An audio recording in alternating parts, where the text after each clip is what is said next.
Imagine those 19 hijackers with other weapons and other plans, this time armed by Saddam Hussein.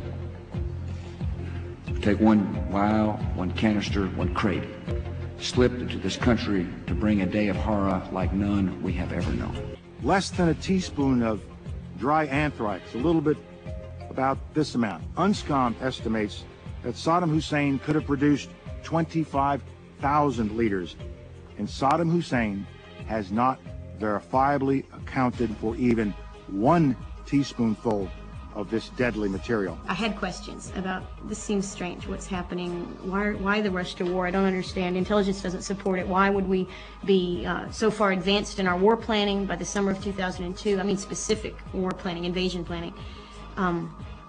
What's really going on here? Why are we doing this? It's obviously not for the reasons that they're hinting at.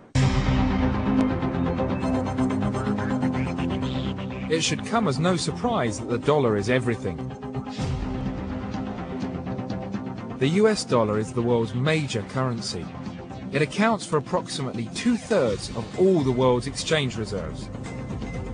Half the world's exports are done in dollars. All International Monetary Fund loans are made in dollars. And if you want to buy oil on the international market, the currency is the US dollar. But what would happen if some other currency threatened that position? With 12 countries already using it, and a further 15 waiting in the wings to convert to it, the euro is the fastest growing currency in the world. If the euro was to become the new international currency, the US might not take it lying down. I went to find Washington-based William Clark, an author and information analyst who believes that the conspiracy behind the Iraqi war is all about protecting the dollar. In the early 40s, the State Department did tell the President of the United States that it looks like the Middle East has more oil than the United States, and so we need, they call it the greatest strategic prize, I think, in world history. Before this time, nearly all oil was produced by the US and sold for dollars. But by the 1970s, oil had been discovered around the world, and a cartel of 11 oil producers, OPEC, conceived a plan to sell their own oil in their own currencies. But the US had other ideas. The United States intervened secretly in 1973 when OPEC was evaluating this proposal to say, please don't do that. And they were talking to Saudi Arabia, the Crown Prince of Saudi Arabia, and say, why don't you sell these in dollars only? And they're working closely with the British on this. And we will, it's sort of a quid pro quo, we will protect you, we will sell you military arms, we'll keep you in power, as long as you keep selling oil in dollars. Even the CIA didn't know about it at first, neither did Congress. But after the fact, it was a fait accompli, it was done. So ever since then, for the last 31 years, the dollars that OPEC gets flows back to the Federal Reserve Bank of New York.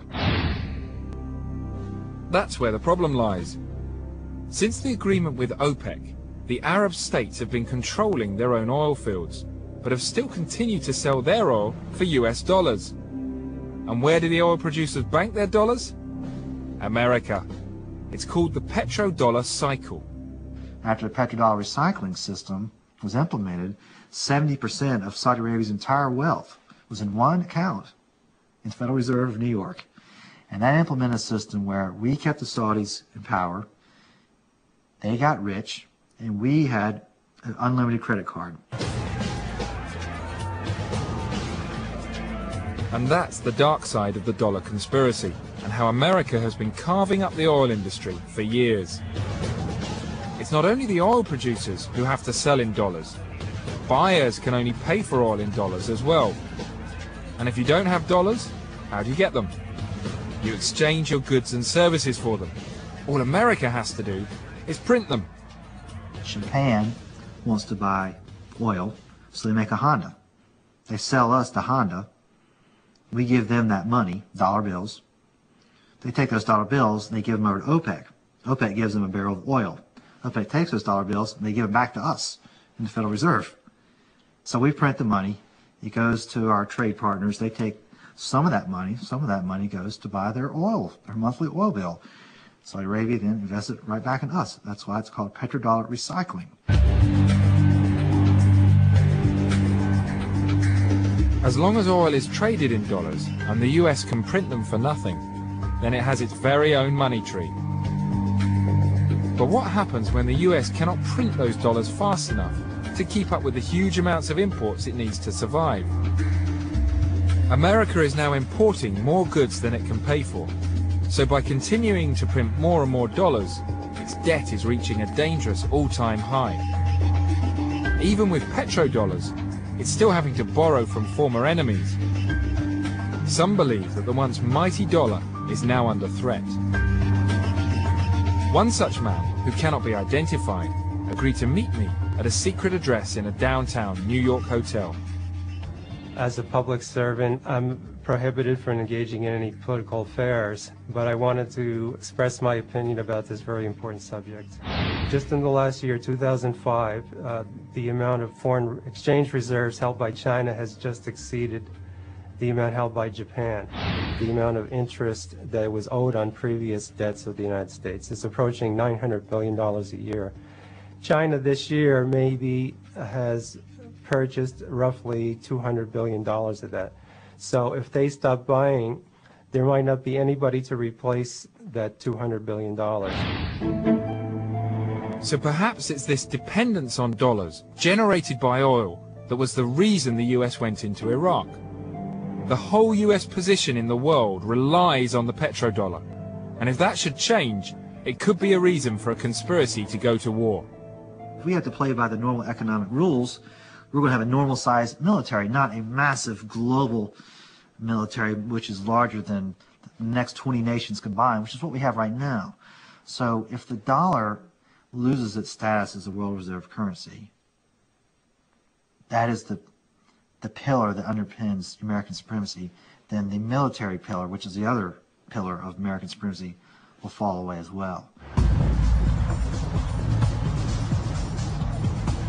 That supremacy is also reliant on the ordinary man and woman in the street continuing to buy in US dollars. It's American consumers who have unwittingly sown the seeds for this conspiracy. Americans are among the biggest spenders and the worst savers in the world. Buy now and pay later seems to be their motto. US national debt is now $7.7 trillion, and the entire debt of the whole country is an incredible $43 trillion. The average American now spends a record amount of their money just paying off the interest on all their loans. So if the petrodollar collapses and interest rates rise, the bubble will burst, and then the stage is set for national bankruptcy. There was a guy once named Saddam Hussein who said, you know, I'm kind of mad the United States bombing me, and Britain too, so I'm going to sell oil in the euros. Came out and said that in the fall of 2000. It's a big secret here in the United States. With the mighty dollar's position as the world #1 suddenly under threat, did a ripple of fear go through the Bush administration? From 2001 to the very beginning of the war, Iraq exported about 3.3 billion barrels of oil. We bought 2.5 of those billion. We bought 2/3 of the oil, but we had to pay in euros.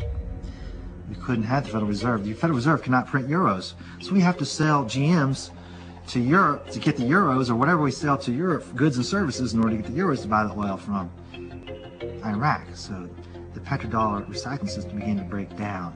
So according to this theory, Saddam Hussein signed his own death warrant. President Bush had no choice if he wanted to save his country. He quickly placed Iraq on his list of axis of evil nations. And with invasion plans already in place, the inevitable soon happened. I think the decision by Saddam Hussein to go for a petro-euro was the last straw. They had to move because the economy was threatened. And this is what you need to look at, the whole aspect of Middle Eastern oil. The economies of Europe, the economies of the United States, and the economy of Britain were threatened by Saddam Hussein's decisions.